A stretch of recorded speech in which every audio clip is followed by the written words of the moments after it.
What a dramatic day. A new champion will be crowned for the 26th staging of the KPMG Squash League, set to serve off at the Ligani Club in New Kingston on Tuesday. Daniel McLeod tells us more. Defending champions Blown will not be participating in the KPMG Squash League this year, giving two-time runners-up Saints the opportunity to claim the title. However, Saints captain Mario O'Connor was looking forward to facing the champions. You can only expect good squash.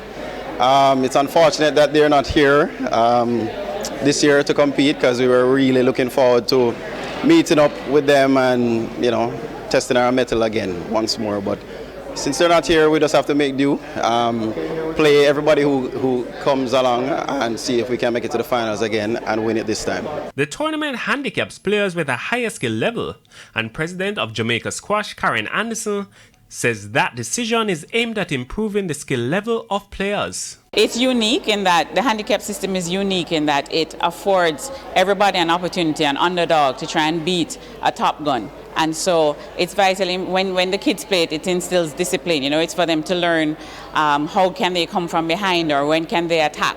So it creates different scenarios for different levels of players, and it really just makes it exciting. Usually it's the underdog who comes from behind and has to fight to battle up. They wouldn't have an opportunity to play against a top-ranked player normally, but this handicap gives them that opportunity and actually a chance to win. Tournament director Natalie Borland explains the handicap system. Therefore, the lower skilled player will start with points assigned to them, whereas the higher skill level player will start at 0 or minus. And these games are played to 21. So the lower skill level may start with 17, and the higher skill level player may start with 0, going to 21. So it's for the person with a higher skill level